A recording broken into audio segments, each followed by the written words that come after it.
Hello everybody, welcome back to It's Current Year for another quick battle ladder replay. Today on the Gorgazan map, I am playing the Warherd of the Shadowgave. Not actually led by the Shadowgave, but I am up against the Bretonnians, who will be led by the Fey Enchantress. We'll chuck it on a pause and have a look. So obviously a lot of troops on the field, both armies sporting well over 1,000 troops. So peasant mob in the front, poor old peasants just playing the roadblock game again. 3 spearmen, men-at-arms, pretty decent, just sort of secondary line.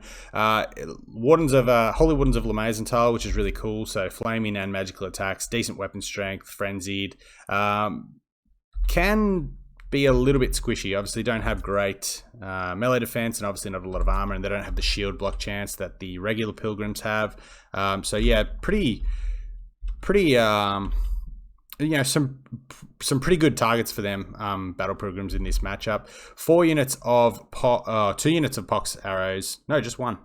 No, 2 units of pox arrows and 2 units of regular archers, as well as a unit of questing knights and a knights of the realm on this side, and the companions and a knights of the realm. So just mirror on both sides, but one being the companions. The paladin squad with the Fey Enchantress, pretty stock standard. It's a pretty strong selection for the Bretonnians. Obviously, particularly in fights like this where the Fey Enchantress can just use its Mortis Engine effect to grind down a lot of infantry. She's just taken Earthblood, which is very interesting. So no regrowth, no nothing else, but yeah, Blessing of the Lady, obviously Mist of the Lady, and yeah, just Earthblood. No regrowth. That's quite strange, actually. So that's the Bretonnian force. It's pretty stock standard. Peasants, bowmen, and knights. For my own forces, I have 3 units of regular Centigores up here, just slightly Vanguard deployed. I was hoping to maybe catch some, I don't know, maybe some yeomen, maybe something like that. Not very common. 2 units of Chaos Warhounds with poison on the flanks as well. Front line of some Ungor spears, the unshielded variant. 2 units of Warherd with shield, as well as the Blackhorns Ravagers with, I believe they have perfect figure. And again, just that really nice sort of chaotic weaponry and dark skin tone. Really like their unit model. 2 units of Bestigors. I figured, because I was going quite wide on the infantry and I had a lot of sort of chaff infantry, a lot of bodies, if the knights were going to get stuck in, I could at least get some good armor piercing, and they'll obviously blend through anything in the Bretonnian front line. Another unit of Gorherd with shields, as well as the Sons of Goros. Magic attacks are actually reasonably significant because if it came up against something like Grail Guardians that have a bit of physical resistance, it's not present on Questing Knights or Knights of the Realm, but Grail Knights, Grail Guardians can be really tough to kill for Beastmen, and having that magic attack as well as the armor piercing obviously just helps cut through that physical resistance and soften them up a bit. And we have our own little trio here. We have a Beast Lord on foot who has taken the horn of the first beast, just for that sort of melee attack and charge bonus, and he's also taken obviously Apocalyptic Vision, so he's pretty cheap like this. I think he's sub 1,000 quite comfortably. We also have a Brave Shaman of Shadows with the Jagged Dagger and just the Penumbral Pendulum, as well as a Brave Shaman of Beasts with Flock of Doom, Manticore Summon, and another Jagged Dagger. So they're going to be doing a bit of fighting in the front line, obviously hanging around the Beast Lord. So I figured the Jagged Dagger might help me squeak out some more magic, some more Winds of Magic, and make my investment in the 2 casters. I mean, likewise, those 2 casters are fairly cheap as they are. They're not on a chariot or anything, which cost about 300 gold. So seeing that there's nothing Vanguard deployed, and obviously a lot of bowmen here, I do pull back my Centigores, and I'm actually going to be a little bit more reactive than what people might expect from Beastmen here with my cavalry. I see obviously that his Knights of the Realm and Questing Knights out here sort of branching around, so I'm going to detach these Spearmen herd and sort of have them as a bit of a wall, and then try and sort of bait them into some charges and then try and lap around. And I will do this on both flanks. I'll try and sort of capture it as well as I can. But the front lines are starting to meet now. I'm trying to sort of shoot the gap here and get these Bestigor on the battle pilgrims, but I unfortunately do just sort of clip them. These Gore here get obviously good charges. They're going to slaughter peasant mobs. Likewise, the Beastmen here, these Bestigors here are going to push through. I do get a pendulum down that sort of clips the Holy Wardens, but not maybe as well as I'd like. And we have now the sort of trap is sprung. I know I don't really care about these guys coming into the back, but I'm going to try and sort of bring them around. Likewise on this side, get them to commit and then sort of sandwich and try and pin them in.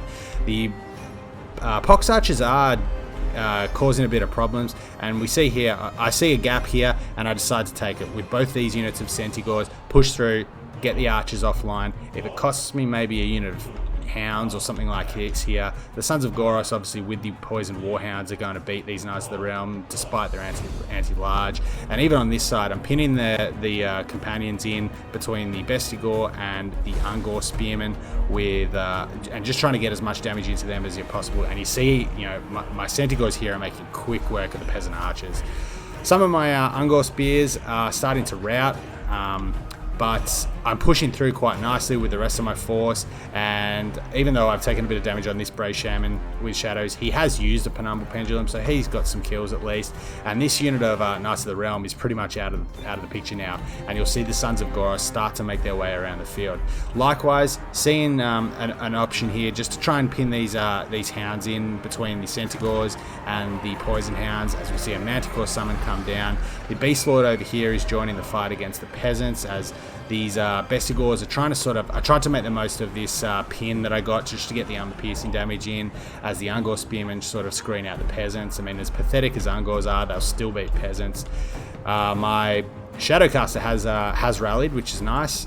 Both of those guys are in the thick of it and have popped their Jagged Daggers already this game, so they're just trying to find easy targets that they can sit in combat with to try and get them recharged. But we see Sons of Goros here making their way around. I am trying to sort of pin in, try and get a sort of overlap and get the Fey Enchantress sort of isolated here. The Manticore did sort of get set upon by the Questing Knights here, and the companions are pretty healthy. So I've got some, I thought at this part that I actually had a fight on my hands, because, the Fey Enchantress, if we see here, is pretty healthy. The companions are pretty healthy. There's a unit of Questing Knights here. Two Paladins here were reasonably healthy. I think they were both at least about 2/3. I've got sort of my hero core isolated over here that are fighting peasants, but they're sort of out of the way at the moment. So I don't know if this battle was a foregone conclusion. I was very surprised when my opponent tapped out. He must have just, he must have seen something that I didn't, because, even the Holy Wardens, they were pretty beaten up, but they could have dealt with a lot of the cheap infantry. This unit of bowmen are probably going to get shut down, but I still think my opponent had some plays here. Some infantry and some knights that might have returned to the fight.